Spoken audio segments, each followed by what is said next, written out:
नमस्कार विद्यार्थी मित्रांनो, मी डॉक्टर सचिन ओहोळ. इंदिरा गांधी राष्ट्रीय मुक्त विद्यापीठ यांच्यामार्फत क्षेत्रीय भाषांमधून संपर्क सत्रांचे, मार्गदर्शन सत्रांचे आयोजन करण्यात येत असते. त्या अंतर्गत आपण इतिहास विषयाचे मार्गदर्शन घेत आहोत. आजच्या या 10व्या सत्रामध्ये आपण history of India part first यामधील 10वे युनिट इमर्जन्स ऑफ आयर्न किंवा लोहयुगाचा उदय हा BHIC 101 यामधील युनिट किंवा घटक अभ्यासणार आहोत.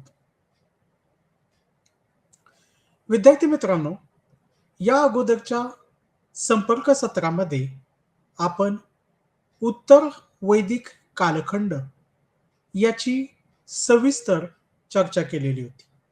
खरं तर हा वैदिक कालखंडाचाच दुसरा टप्पा असलेला आपल्याला दिसून येतो. वैदिक कालखंडाचे पूर्ववैदिक आणि उत्तर वैदिक असे 2 विभाग केले जातात.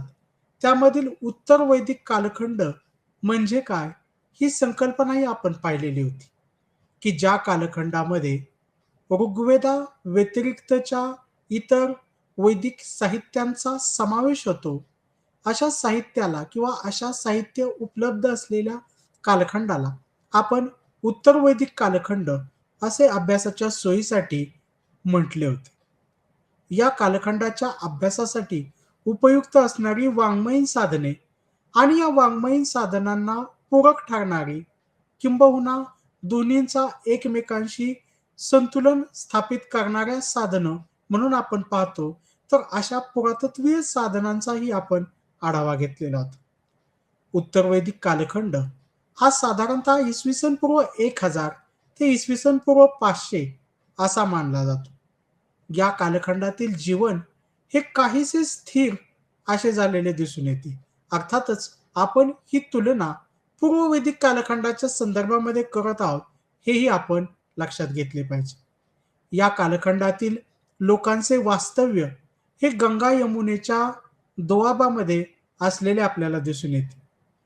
उत्तर वैदिक कालखंडाची अर्थव्यवस्था कशी होती, समाज व्यवस्था कशी होती, राज्य व्यवस्था कशी होती आणि धर्मव्यवस्था कशी होती, याही बाबतीत आपण सविस्तरपणे चर्चा केलेली आहे. यानंतर आज आपण माहिती पाहणार आहोत ती म्हणजे लोहयुगाची. काय आहे हे लोहयुग आणि त्याचा कालखंड काय किंवा त्याची माहिती काय याची सविस्तर चर्चा आज आपल्या या सत्रामध्ये आपण करणार आहोत. परंतु लोहयुगाच्या संस्कृतींची चर्चा करण्यापूर्वी आपणास इतर काही संस्कृतींचा थोडक्यात आढावा घेणं आवश्यक ठरते. लोहयुगाच्या पूर्वीही भारतामध्ये काही संस्कृती अस्तित्वात असलेल्या आपल्याला दिसून येतात. त्यामध्ये आपण ताम्रपाषाण संस्कृतीचा मुख्यत्वे करून समावेश करतो. त्याचबरोबर OCP संस्कृती आणि त्यामधील ताम्र भांडारची समस्या या घटकाची चर्चाही आपल्याला या ठिकाणी करायची आहे. सर्वप्रथम आपण जाणार आहोत ते म्हणजे ताम्रपाषाण संस्कृतीच्या अभ्यासाकडे.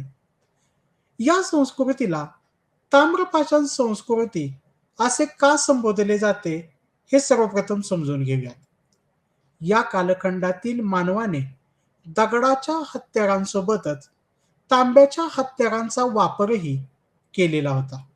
थोडक्यात ज्या संस्कृतीचे लोक दगडाच्या हत्यारांसोबत तांब्याच्या हत्यारांचा वापरही करत होते, अशा संस्कृतीच्या प्रतिनिधित्व करणाऱ्या घटकाला आपण ताम्रपाषाण संस्कृती असे म्हणतो.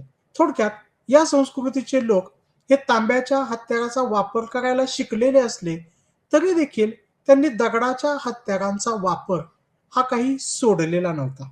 नाविन्याचा शोध घेत असताना पारंपरिकतेचाही त्यांनी ध्यास हा घेतलेलाच होता किंवा पारंपरिक गोष्टींचा त्यागही त्यांनी केलेला नव्हता.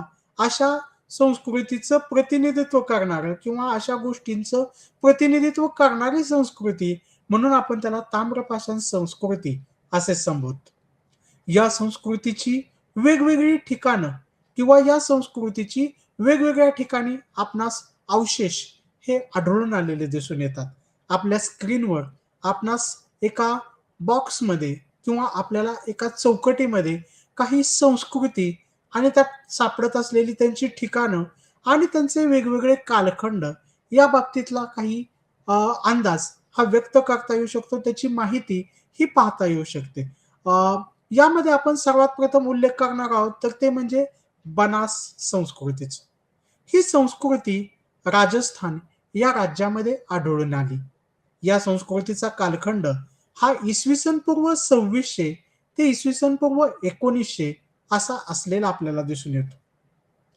यानंतर ताम्रपाषाण संस्कृतीचंच प्रतिनिधित्व करणारी एक संस्कृती म्हणून आपण कायथा संस्कृतीचाही उल्लेख करू शकतो. कायथा ही संस्कृती मध्य प्रदेश या राज्यामध्ये आढळून आलेली होती.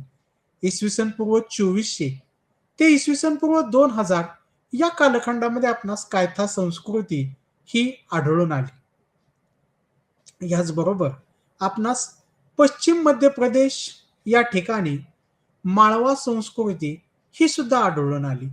याचा कालखंड इसवी सन पूर्व 1700 ते इसवी सन पूर्व 1400 असा असलेला आपल्याला आढळून येतो. महाराष्ट्राच्या संदर्भामध्ये बोलायचं झाल्यास ताम्रपाषाणयुगीन संस्कृतीचे 2 उल्लेख हे आपणास करता येतात. त्यामधील सर्वात महत्वाचा उल्लेख हा आपणास जोरवे या संस्कृतीच्या संदर्भामध्ये करता येतो. जोरवे या ठिकाणी आपणास या संस्कृतीच्या संदर्भामधील हत्यारं ही आढळून आली आणि म्हणून या संस्कृतीला त्या ठिकाणाच्या नावावरून जोरवे संस्कृती म्हटलेलं आहे. विद्यार्थी मित्रांनो, एक लक्षात घ्या, यामधील प्रत्येक संस्कृती त्यांची नावं ही अर्थातच ती त्या संस्कृतीचे अवशेष ज्या ठिकाणी आढळून आले, सर्वप्रथम सापडले, त्याच ठिकाणांची नावं या संस्कृतींना दिलेली आढळतात. सापडलेल्या ठिकाणांवरून वेगवेगळी नावं किंवा त्या ठिकाणांच्या नावावरून ती नावं ही दिलेली आपणास आढळून येतात. एकंदरीतच या संस्कृतीची 6 प्रमुख ठिकाणं असलेली आपणास दिसून येतात आणि या संस्कृतीमध्ये हत्यारांमधील काही वैविध्यतामुळे या संस्कृतींचं वेगळेपण किंवा त्या ठिकाणी असणाऱ्या वस्तूंमधल्या वेगळेपणामुळं आपण त्यांचं जे काही आहे तर ते वर्गीकरण करत असतो. विद्यार्थी मित्रांनो, या संस्कृतींमध्ये आपणास वेगळेपणा जरी आढळून आलेला असला तरी सुद्धा त्याची काही समान वैशिष्ट्य ही सुद्धा आढळून येतात की ज्यालाच आपण ताम्रपाषाण युगीन संस्कृतीची वैशिष्ट्य असे संबोधतो. काय होती ही संस्कृती हेही आपण जे तर ते समजून घेणार आहोत. सर्वप्रथम ताम्रपाषाणयुगीन संस्कृतीच्या वैशिष्ट्यांची चर्चा करत असताना आपल्याला शिकार आणि शेती यांचा उल्लेख करावा लागतो. या कालखंडातील व्यक्तींनी, या कालखंडातील मानवाने आपल्या अन्नाची गरज भागविण्याच्या उद्देशाने शिकार आणि शेती या दोन्ही गोष्टी केलेल्या होत्या. किंबहुना शिकार ही गोष्ट तर आपणास प्रागैतिहासिक कालखंडापासून आढळून येते. त्या कालखंडातील मानवाने शिकार आणि त्याचबरोबर निसर्गातील उपलब्ध असणाऱ्या फळांचा वापर आपल्या अन्नामध्ये केलेला होता. या मानवाने शिकारीसोबत शेती हा व्यवसायही करायला सुरुवात केलेली होती. किंबहुना या कालखंडामध्ये आपणास शेतीमध्ये काही प्रमाणात प्रगती झालेलीही दिसून येते. मानव हा उत्क्रांत होत गेलेला प्राणी आहे. साहजिकच या कालखंडामध्ये शेती याची देखील उत्क्रांती झालेली आपणास दिसून येते. ताम्रपाषाणयुगीन संस्कृतीचं दुसरं वैशिष्ट्य आपण असं सांगू शकतो ते म्हणजे या कालखंडातील मानवाने जनावरांना पाळीव बनवलेले होते. वास्तविक पाहता मध्याश्मयुगीन कालखंडापासूनच जनावरांना पाळीव बनवण्याची प्रक्रिया ही सुरू झालेली होती. आपण त्यावेळेस माहिती पाहिली पहा की कुत्रा हा मानवाने सर्वप्रथम पाळीव बनवलेल्या प्राण्यांमध्ये समाविष्ट होतो. या कालखंडातील व्यक्तींनी पाळीव प्राण्यांच्या बाबतीमध्येही प्रगती केलेली दिसून येते. यांनी वेगवेगळ्या जनावरांना पाळीव बनवलेले होते.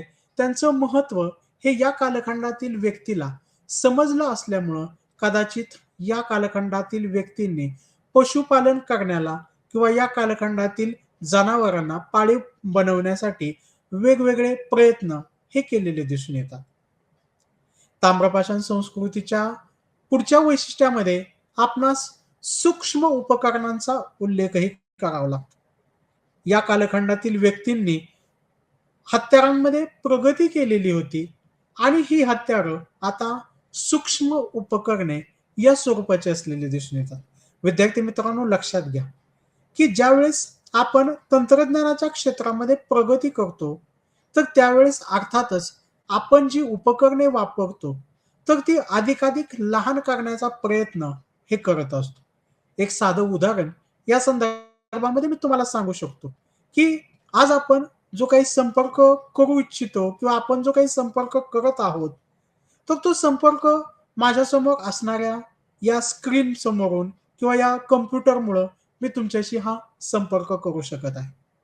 ज्यावेळेस या कॉम्प्युटरचा शोध लागलेला होता, तर त्यावेळेस हा कॉम्प्युटर हा एखाद्या खोलीच्या आकाराचा जो होता, तर तो होता. एका वर्गाच्या आकाराचा तो जो होता, तर तो होता.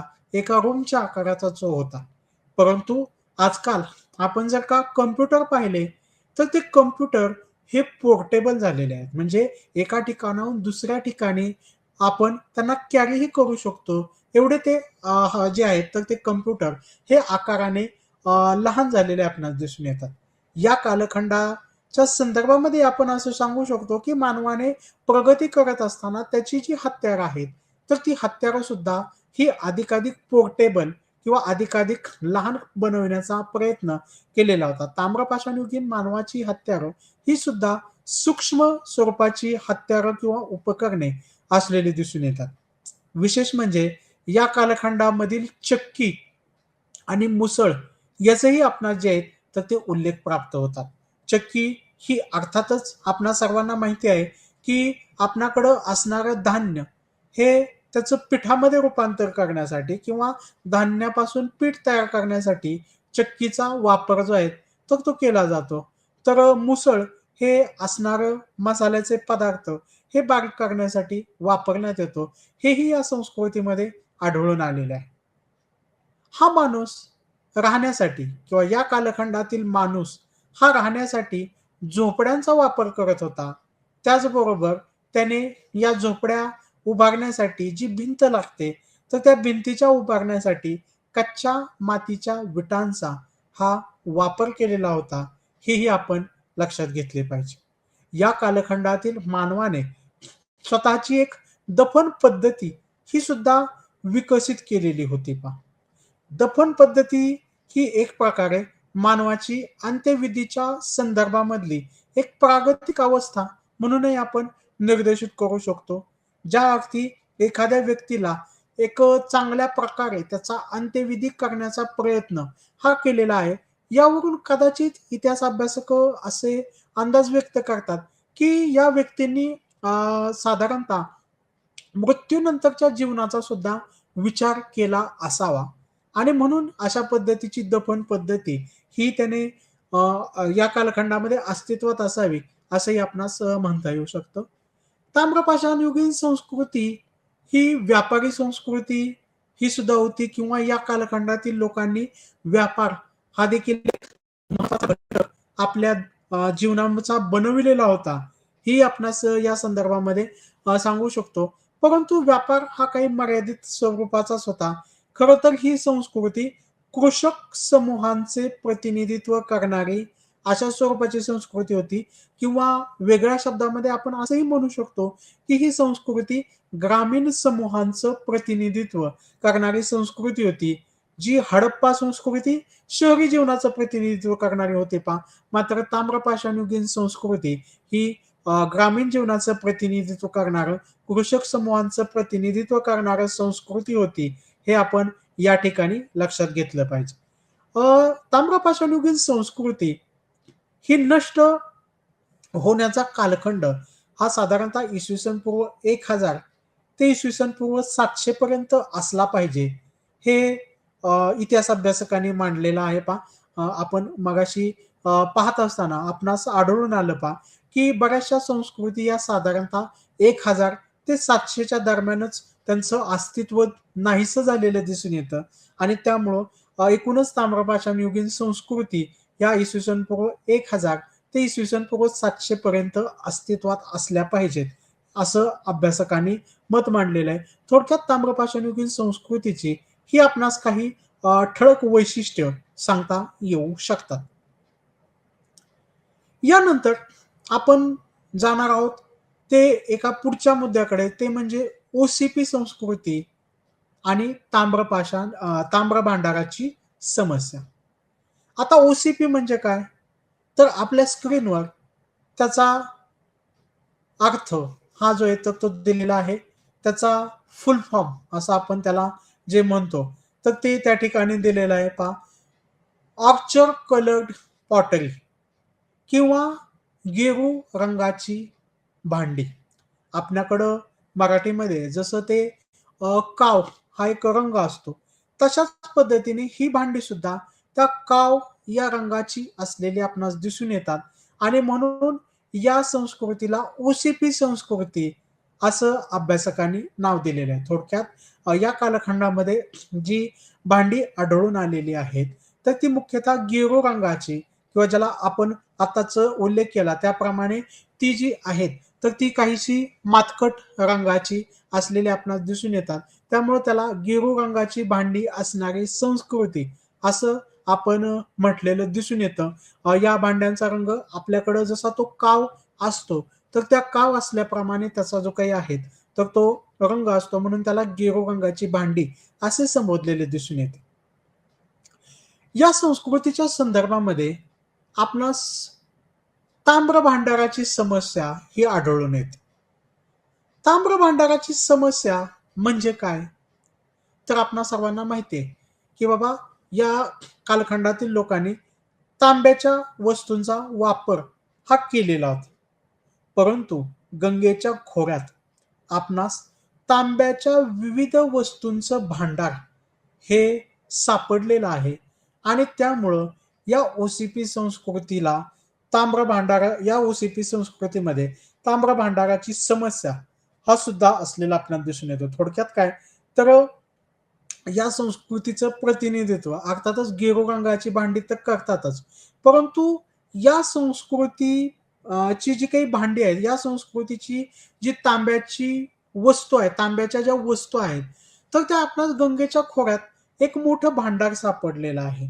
खूप अधिक प्रमाणात तांब्याच्या वस्तू आपणास या ठिकाणी आढळून आलेल्या आहेत आणि त्यामुळे ही एक मोठी समस्या, की बाबा अशा वस्तू या ठिकाणी का आढळून आलेल्या आहेत? काय त्याचं कारण आहे? अशा स्वरूपाची समस्या आहे आणि म्हणून ताम्र भांडाराची समस्या असं त्याला इतिहास अभ्यासकांनी म्हटलेलं दिसून येतं. थोडक्यात या कालखंडाच्या संदर्भ देणारी जी वस्तू किंवा भांडी जी काही आहेत, तर ती खूप अधिक प्रमाणात गंगेच्या खोऱ्यात सापडली. त्यामुळे इतिहास अभ्यासकांचं असं मत आलं, की ही अधिक प्रमाणात का आढळून आली या ठिकाणी आणि त्यामुळे त्याला त्यांनी ताम्र भांडाराची समस्या असं म्हटलेलं दिसून येतात. विशेष म्हणजे या ज्या वस्तू सापडलेल्या आहेत, तर त्या शुद्ध तांब्याच्या आहेत पहा. म्हणजे शुद्ध तांबे या धातूपासून या वस्तू ज्या आहेत, तर ते बनवलेले आपल्याला दिसून येतात. या संस्कृतीच्या संदर्भामधील काही उल्लेख हे आपणास सैपई आणि सनोली येथे म्हणजे या ठिकाणी आपणास जे काही आहेत, तर ते या संस्कृतीच्या संदर्भामधले काय म्हणतात त्याला ठिकाणं ही आढळून आलेली आपणास दिसून येतात. या संस्कृतीच्या संदर्भामध्ये इतिहास अभ्यासक असं मत व्यक्त करतात पहा, की ही संस्कृती काही सामान्य नव्हती किंवा या संस्कृतीचे लोक हे काही साधारण नव्हते. आता या संस्कृतीचे लोक हे साधारण नव्हते, सर्वसाधारण नव्हते किंवा ही संस्कृती काही सर्वसाधारण नव्हती, असं इतिहास अभ्यासक का म्हणतात? तर त्याचं कारण अर्थातच या ठिकाणी सापडलेल्या तांब्याच्या वस्तू आहेत पहा. या तांब्याच्या वस्तू या अत्यंत महत्त्वाच्या तर आहेतच, परंतु या कलाकुसरीच्या दृष्टिकोनातूनही महत्त्वाच्या आहेत. कलाकुसरीच्या दृष्टिकोनातून प्रगत अवस्थेचं प्रतिनिधित्व करणाऱ्या आहेत आणि त्यामुळं या संस्कृतीला आपण काय म्हणता येईल की सामान्य नव्हती असं इतिहास अभ्यासक वर्णन करतात. आता ही जी संस्कृती आहेत, ही संस्कृती नक्की कोणत्या कालखंडाचे प्रतिनिधित्व करणारी होती?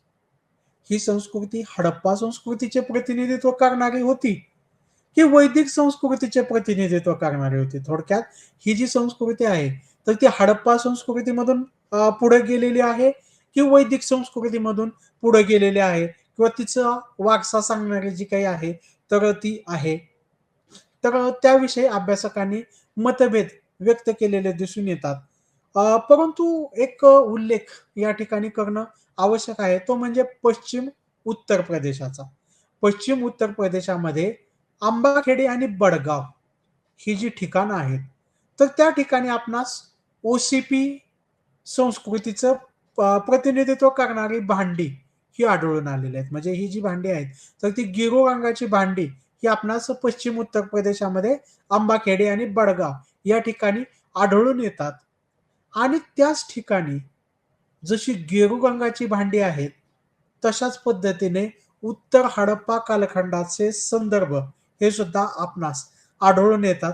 किंबहुना या ठिकाणी या ठिकाणच्या उत्खननामध्ये ओ-सी-पी संस्कृती आणि हडप्पा संस्कृती या दोन्हीचंही प्रतिनिधित्व करणाऱ्या वस्तू किंवा पुरावे हे आढळून आलेले आहेत आणि त्यामुळं अभ्यासक असं मत व्यक्त करतात पहा विद्यार्थी मित्रांनो, की ही ओ-सी-पी संस्कृती ही हडप्पा संस्कृतीचाच भाग होते किंवा त्याचंच प्रतिनिधित्व करणारे होते, असं मत त्यांनी व्यक्त केलेलं आहे. ठीक आहे, विद्यार्थी मित्रांनो, तर अशा पद्धतीने ओ-सी-पी संस्कृतीच्या संदर्भामध्ये ही काही थोडक्यात माहिती ही आपणास सांगता येऊ शकते. यानंतर आपण येणार आहोत ते म्हणजे लोह तंत्रज्ञानाच्या सुरुवातीकडे. आतापर्यंत आपण लोह युगाच्या अगोदरच्या संस्कृतींचे उल्लेख हे केलेले आहेत. त्याच्यामध्ये अर्थातच आपण ताम्रपाषाण युग संस्कृती आणि ओ-सी-पी संस्कृती यांची माहिती ही पाहिलेली आहे. आता आपण पाहणार आहोत तो म्हणजे लोह तंत्रज्ञानाची सुरुवात ही कोणत्या ठिकाणी झाली? सुरुवातीस असं मानलं जात होतं पहा, की कोणत्यातरी एकाच ठिकाणी लोखंडाचा शोध लागला आणि नंतर सगळीकडे त्याचा प्रसार झाला.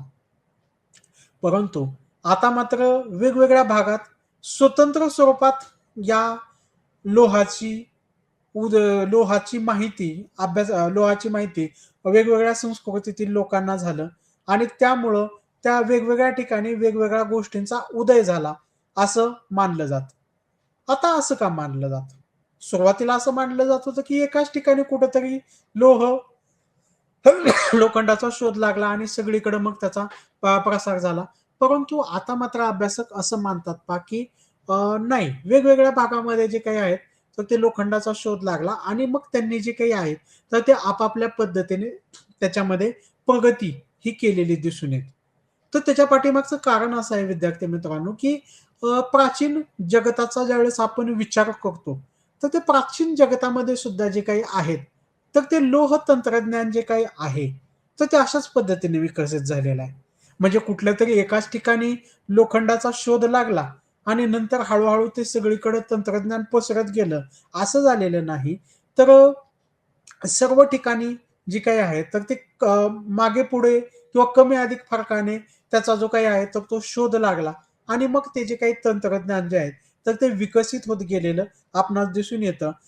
परंतु तरीसुद्धा लोह तंत्रज्ञानाची सुरुवात ही साधारणतः महापाषाण युगात आणि गंगेच्या खोऱ्यातही इसवी सन 1000च्या सुमारास झाली असावी. याबाबत बऱ्याच अभ्यासकांचं एकमत असलेलं आपणास जे आहेत ना, तर ते आढळून येतं.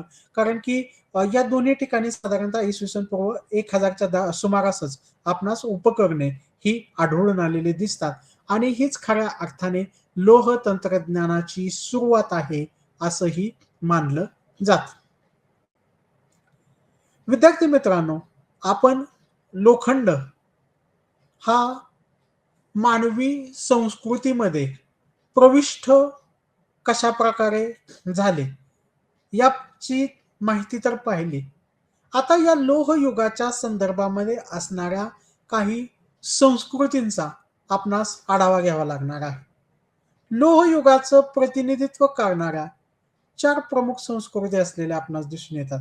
त्यामध्ये black and red ware culture ही पहिली आहे. म्हणजे काळ्या आणि लाल मृद भांड्याची संस्कृती. म्हणजे या कालखंडाचं महत्त्व सांगणारा किंवा या कालखंडाविषयी ठळकपणे सांगता येईल अशी गोष्ट म्हणजे या कालखंडातील मानवाची किंवा या कालखंडातील मानवाने बनवलेली काळ्या आणि लाल मातीच्या भांड्यांचा अ, त्या जो काही आहे तर तो अधिक आपणास संदर्भ आढळून येतो आणि म्हणून या संस्कृतीला black and red ware culture असं म्हटलेलं आपणास दिसून येतं.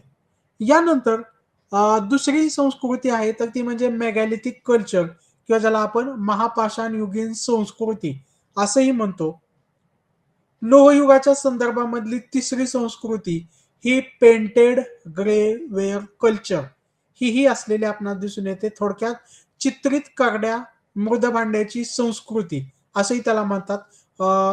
पेंटेड म्हणजे चित्रित, ग्रे म्हणजे करडा रंग आणि म्हणून या संस्कृतीला चित्रित करड्या मृद भांड्यांची संस्कृती असं म्हणतात, की मातीची भांडी ही ग्रे कलरची, करड्या रंगाची आहेत. परंतु त्याच्यावर चित्र काढलेले आहेत. म्हणून त्याला पेंटेड ग्रेवेअर कल्चर किंवा चित्रित करड्या रंगाची मातीची भांडीचं प्रतिनिधित्व करणारी संस्कृती असं म्हटलेलं आहे. तर उत्तरेमध्ये याच काळात आपणास काळ्या पॉलिश केलेल्या मृद भांड्याची संस्कृती ही सुद्धा आढळून येते पहा.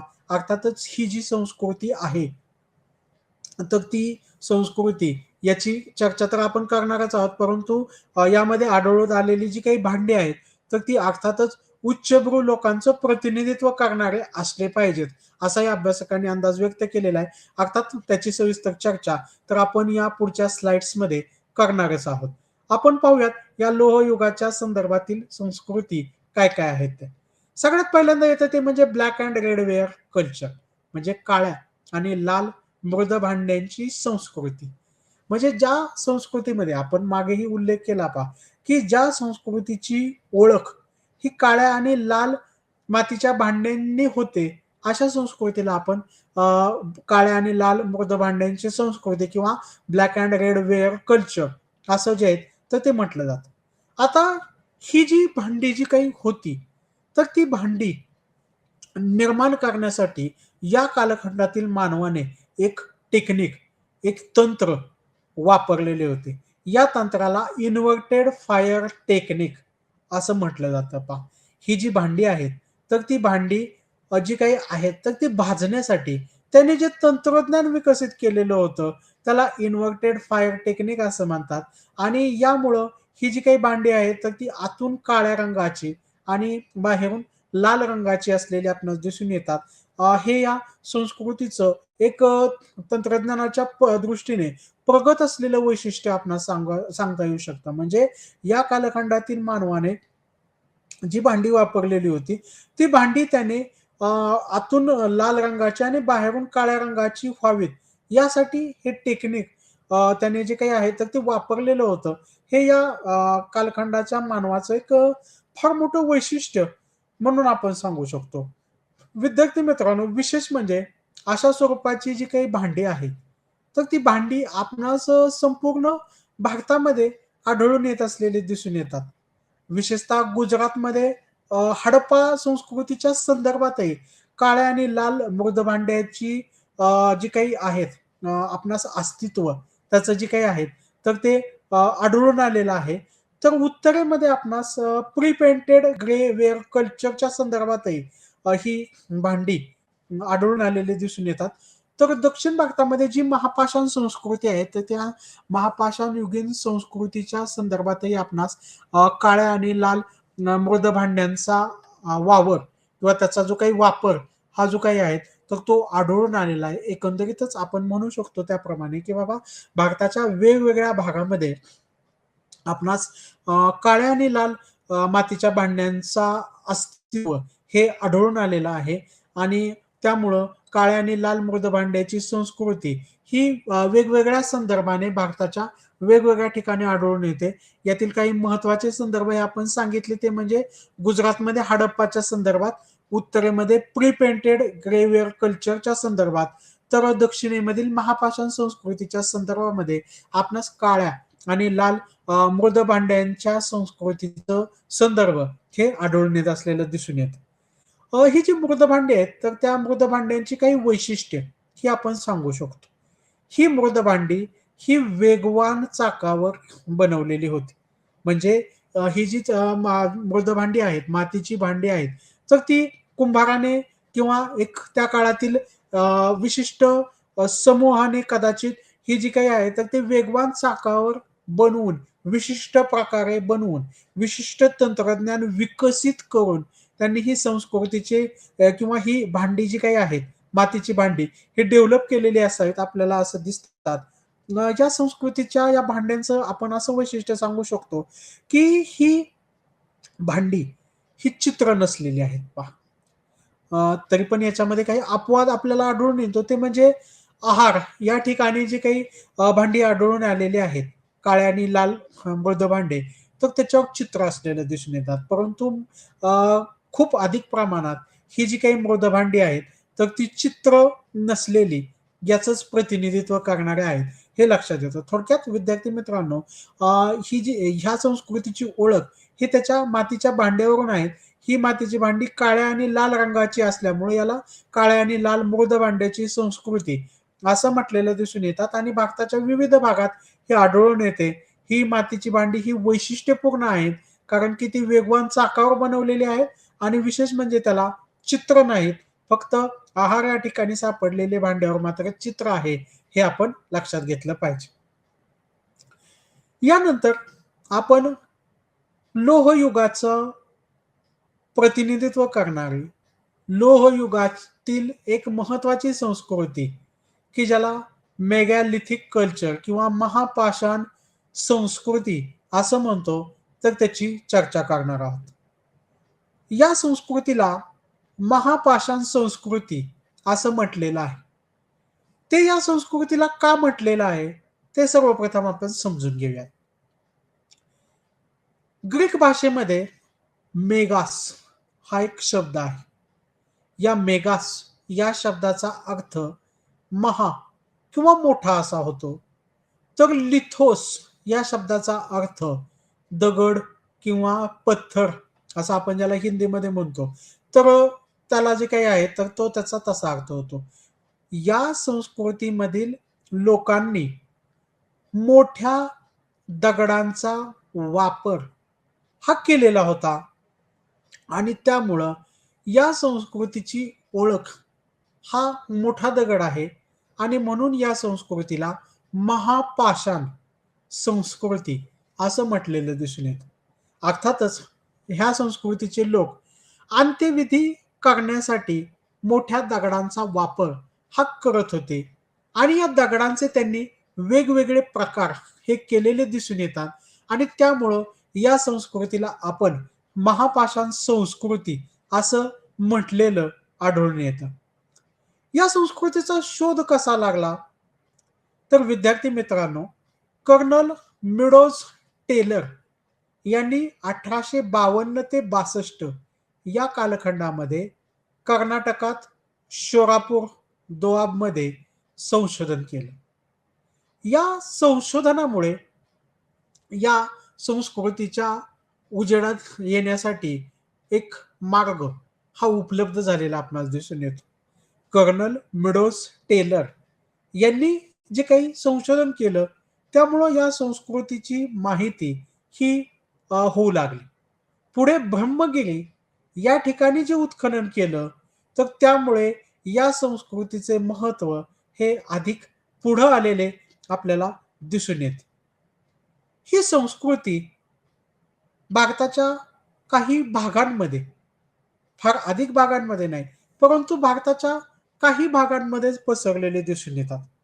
उदाहरणार्थ उत्तर प्रदेशचा दक्षिण भाग किंवा ज्याला आपण दक्षिण उत्तर प्रदेश असं म्हणतो, त्या ठिकाणी महाराष्ट्रामध्ये, दक्षिण भारतामध्ये, उत्तर-पूर्व भारतामध्ये, मध्य प्रदेशामध्ये आणि बिहारमध्ये अशा ठिकाणी या संस्कृतीच्या संदर्भामधील स्थळे या संस्कृतीच्या संदर्भामधील ठिकाणं, या संस्कृतीच्या संदर्भामधील अवशेष हे आपणास आढळून आलेले आहे. थोडक्यात ज्या ठिकाणांचा आपण या ठिकाणी उल्लेख करतोय, ज्या राज्यांचा, ज्या प्रदेशांचा आपण उल्लेख करतोय, तर त्या ठिकाणी आपणास अंत्यसंस्कारासाठी एक मोठ्या दगडांचा वापर हा केलेला आपणास आढळून येतो.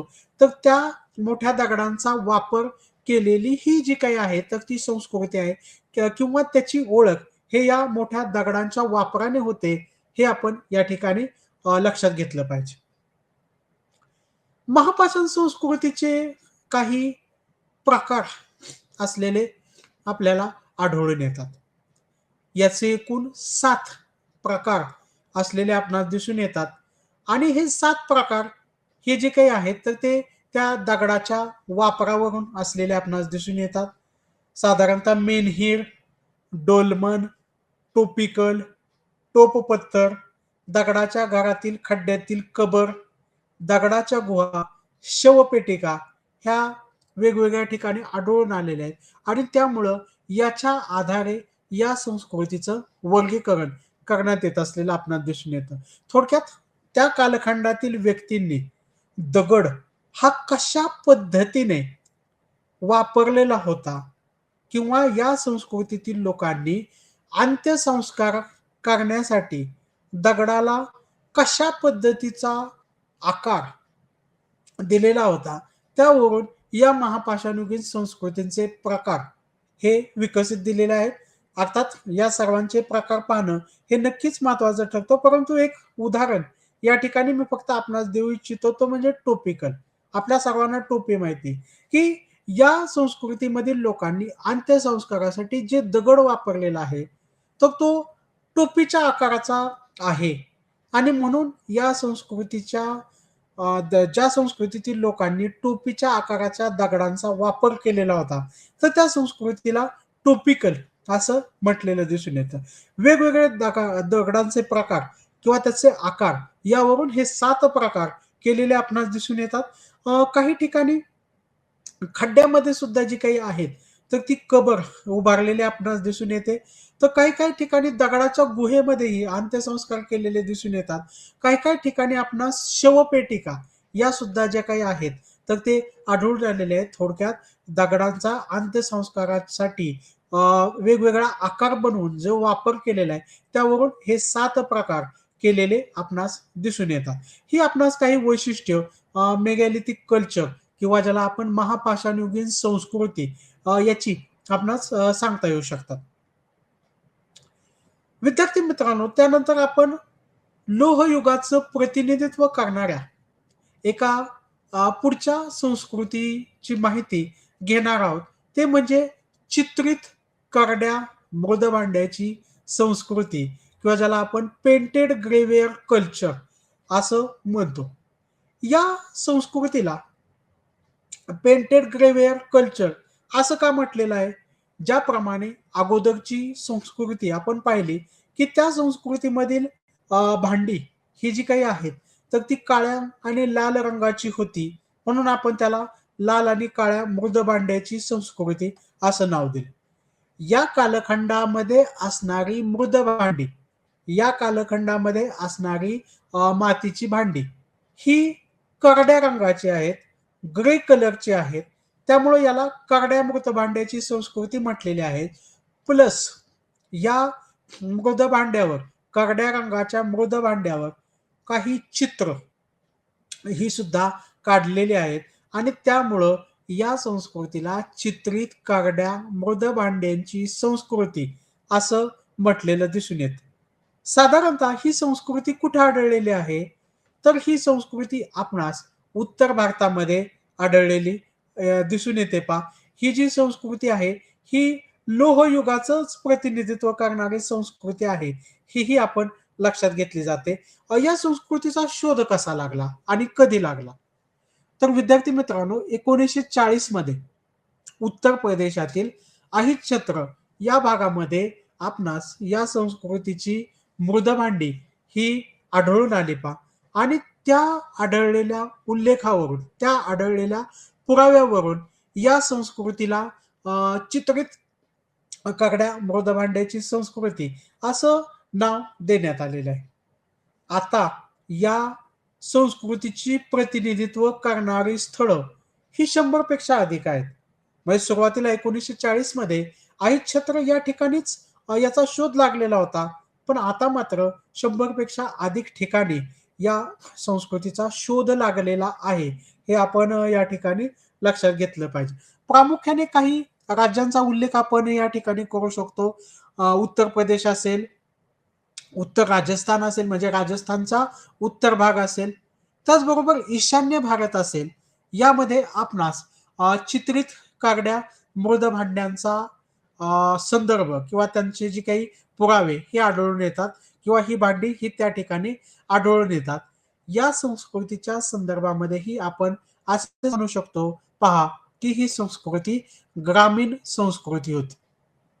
एकंदरीतच विद्यार्थी मित्रांनो, हडप्पा संस्कृती वगळता भारताच्या भागामधील बऱ्याचशा ज्या काही संस्कृती आहेत, तर त्या ग्रामीण संस्कृती याच्यामध्येच समाविष्ट होत असतात. ही चित्रित करड्या मृदभांड्यांची संस्कृती ही सुद्धा जी काही आहेत, तर ती ग्रामीण संस्कृतीचंच प्रतिनिधित्व करणारी संस्कृती होती. हेही आपण या ठिकाणी लक्षात घेतले पाहिजे.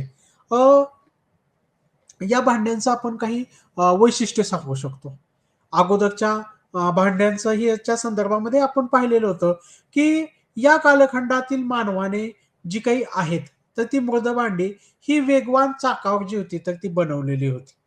म्हणजे चाकावर अ, अतिशय गतिमान पद्धतीने मातीचा गोळा ठेवून त्याच्यावर आकार देण्याचं काम या कालखंडातील मानवाने जे होतं, तर ते केलेलं होतं.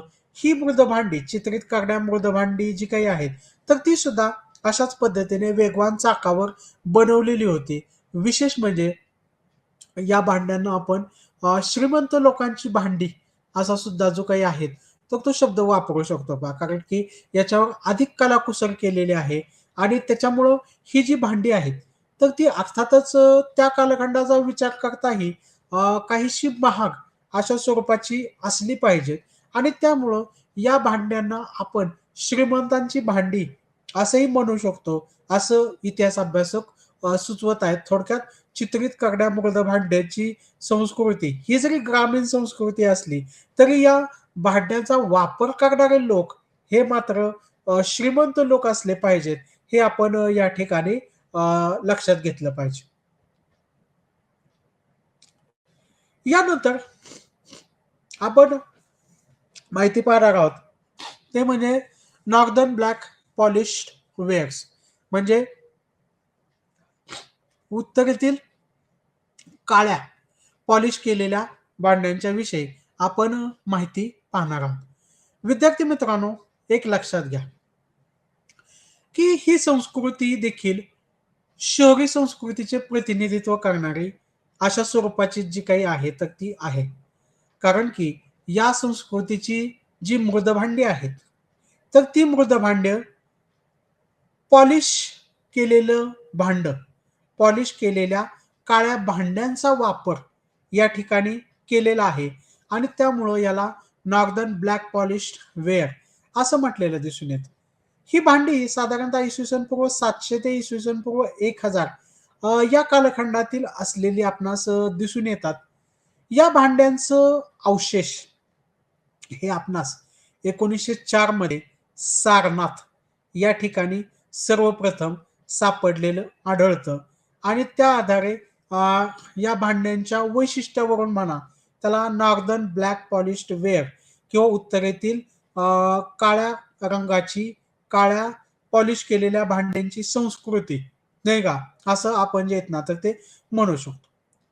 विद्यार्थी मित्रांनो, ज्यावेळेस 1904 मध्ये सारनाथ येथे आपणास या संस्कृतीचं प्रतिनिधित्व करणारी भांडी ही आढळून आली किंवा ज्या वर्षी सारनाथ येथे ही भांडी आढळली, तर काही अभ्यासकांनी असं मत व्यक्त केलं पहा, की ही भांडी ग्रीसमधली किंवा ग्रीकमधली भांडी असावी. त्यांनी अशी भांडी ग्रीकमधलीच असावीत असं का म्हटलेलं होतं? तर ग्रीक संस्कृतीमध्ये सुद्धा अशीच काळी पॉलिश केलेली भांडी ही आढळून आलेली होती पहा. आणि त्यामुळं अभ्यासकांनी असं मत मांडलेलं होतं, की ही भांडी ही भारतातल्या संस्कृतीने किंवा भारतातल्या कुठल्या संस्कृतीने किंवा भारतामध्ये राहणाऱ्या कोणत्या मानवाने निर्माण केलेली नव्हती.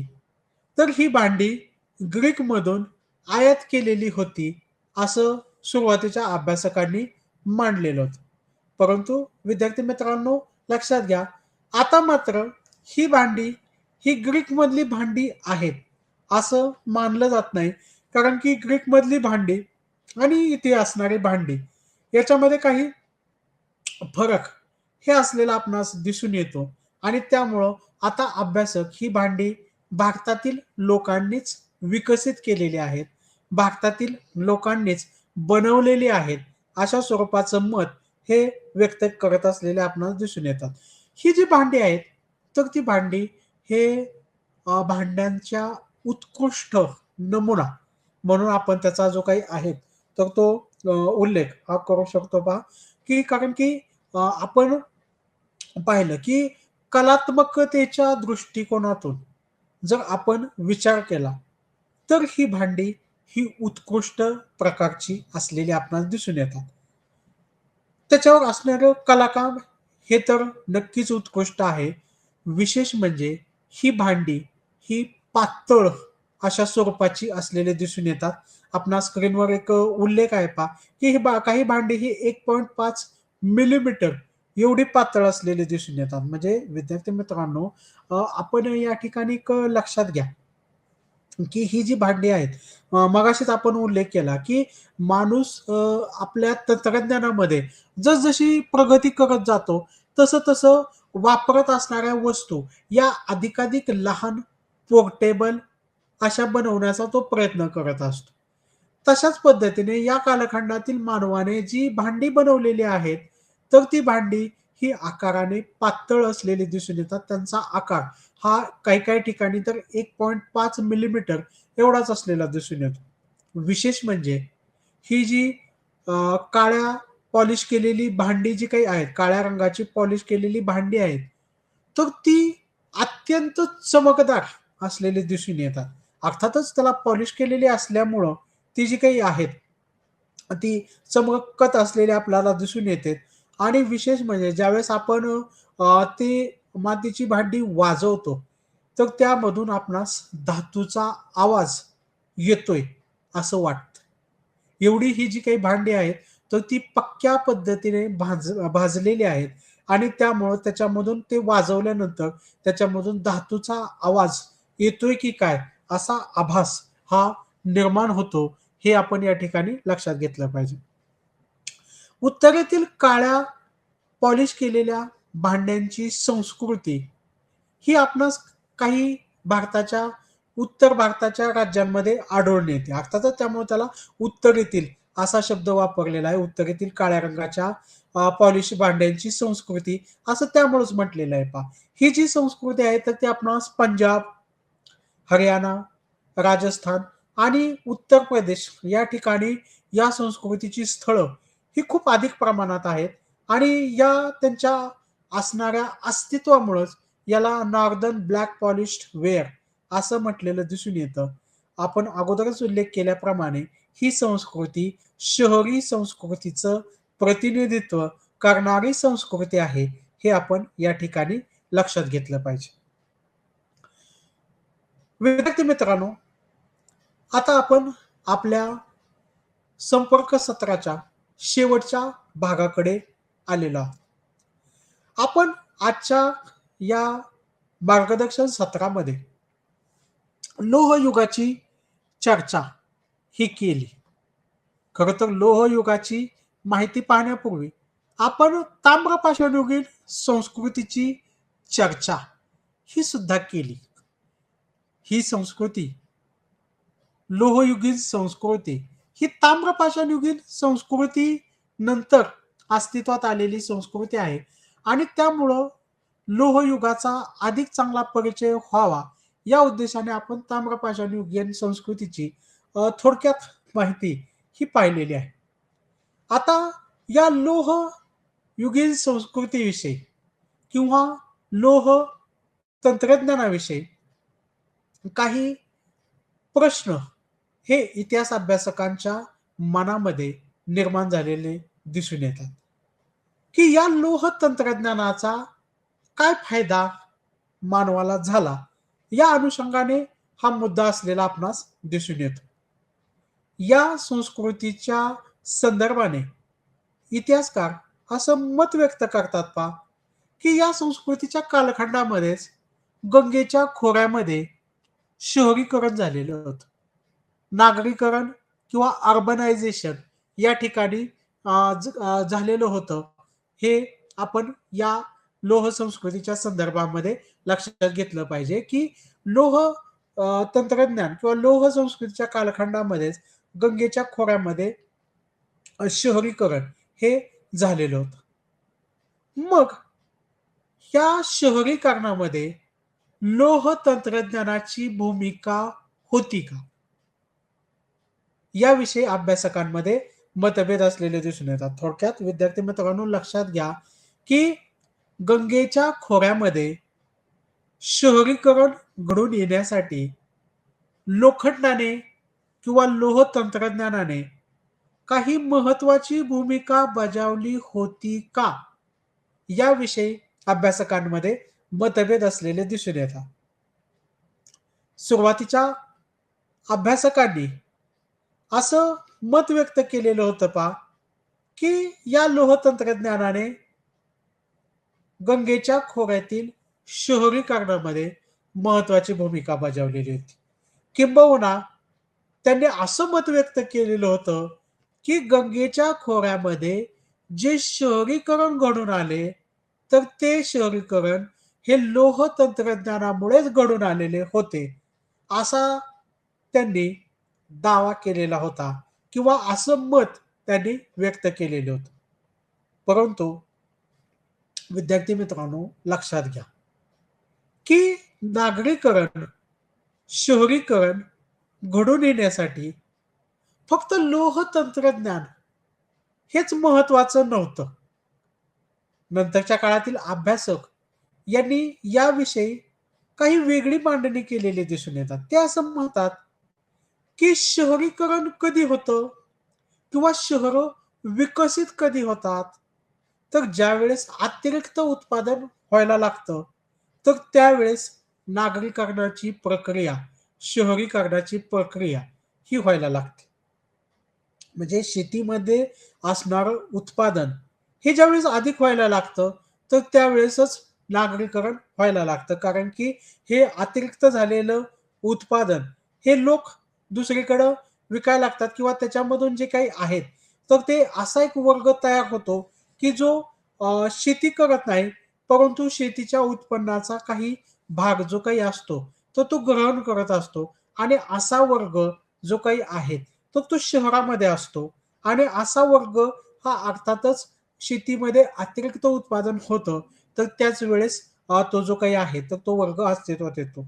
जर का शेतीमध्ये अतिरिक्त उत्पादन होत नसेल, त्याच गावाची गरज त्या उत्पन्नातून भागली जात नसेल, तर नागरीकरणाची प्रक्रिया ही होऊ शकत नाही, असं अभ्यासकांनी मत व्यक्त करायला सुरुवात केली. याच्यामध्ये प्रामुख्याने Gordon Childe, R S. Sharma, D D. Kosambi यांचा समावेश होतो. या अभ्यासकांनी असं मत व्यक्त केलं पहा, की नागरीकरणाची प्रक्रिया होण्यासाठी या अतिरिक्त उत्पादनानेच महत्त्वाची भूमिका ही बजावलेली आहे.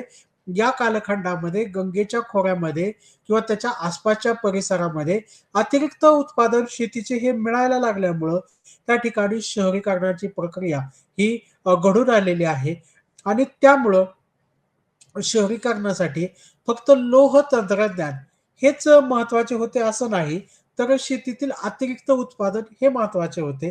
परंतु विद्यार्थी मित्रांनो, या ठिकाणी आपण हेही लक्षात घेणं आवश्यक आहे, की शेतीमधलं अतिरिक्त उत्पादन होण्यासाठी लोह तंत्रज्ञानाने महत्त्वाची भूमिका बजावलेली आहे. शेतीमधून अतिरिक्त उत्पादन का झालं?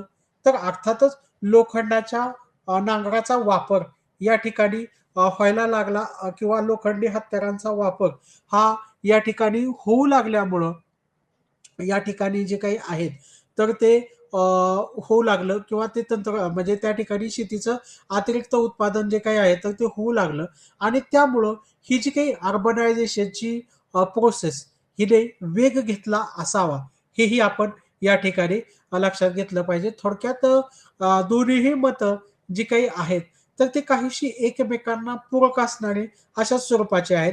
केवळ लोह तंत्रज्ञान हेच महत्त्वाचं होतं, असं म्हणण्याला काही अर्थ नाही. मात्र लोह तंत्रज्ञान हे नागरीकरण घडून येण्यासाठी पूरक ठरलेलं आहे. हेही आपण या ठिकाणी नाकारू शकत नाही. हेही या ठिकाणी आपण लक्षात घेतलं पाहिजे. थोडक्यात विद्यार्थी मित्रांनो, आजच्या आपण मार्गदर्शन सत्रामध्ये लोहयुगीन संस्कृतींची चर्चा करत असताना या लोह तंत्रज्ञानाने मानवाच्या विकासामध्ये, मानवाच्या उत्क्रांतीमध्ये काय भूमिका बजावलेली होती, याचंही परीक्षण या ठिकाणी केलेलं आहे आणि त्या दृष्टिकोनातून हा मुद्दा हा अत्यंत महत्त्वाचा असलेला दिसून येतो, की इतिहास म्हणजे केवळ घटनांचा उल्लेख किंवा घटनांची चर्चा एवढंच नाही, तर त्या घटनांमधून, त्या ठिकाणच्या गोष्टींमधून काही ना काहीतरी त्याचा पॅटर्न शोधणं किंवा त्याच्यामधून जे काही आहेत, तर ते मानवाच्या विकासाची चर्चा करणं किंबहुना काय म्हणतात त्याला कन्सिस्टन्सी किंवा आपण कंटिन्यूटी आणि चेंज काय होतं, हेही समजून घेणं आवश्यक ठरतं आणि त्यामुळं या कालखंडामध्ये चेंजेस हे नक्कीच झालेले आहेत. परंतु या चेंजेसच्या अनुषंगाने त्याच्यामध्ये काय बदल मानवाच्या ह्याच्यामध्ये जे काही प्रगतीमध्ये मानवाची प्रगती कशी झाली, हे पाहणं हे सुद्धा आवश्यक ठरतं आणि त्यामुळं लोखंडाने किंवा लोखंडाच्या तंत्रज्ञानाने मानवाच्या प्रगतीमध्ये काय भूमिका बजावलेली आहे, हे आपणाला या मुद्द्याच्या आधारे समजून घेता येऊ शकतं. विद्यार्थी मित्रांनो, या ठिकाणी आपण बऱ्याच संस्कृतींची चर्चा केलेली आहे. मला मान्य आहे, की या संस्कृतीचा विचार करत असताना आपण अनेक मुद्द्यांचा जो काही आहे, तर तो समावेश केलेला आहे.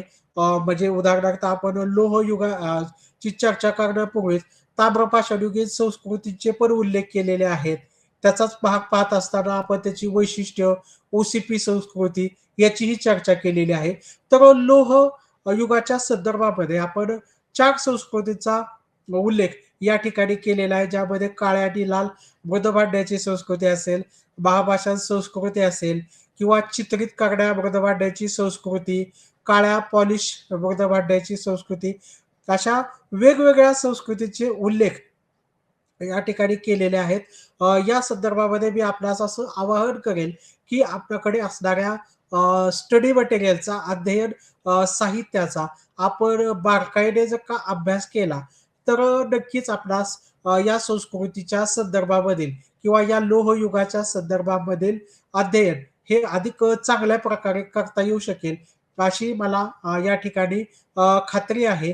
नक्कीच तुम्हाला हे संपर्क सत्र, मार्गदर्शन सत्र हे मार्गदर्शक ठरू शकेल, अशी मला या ठिकाणी खात्री आहे. आपणाला स्टडी मटेरियल वाचण्याचं आवाहन करून या ठिकाणी मी माझ्या मार्गदर्शन सत्राला विराम देतो. थांबतो. धन्यवाद.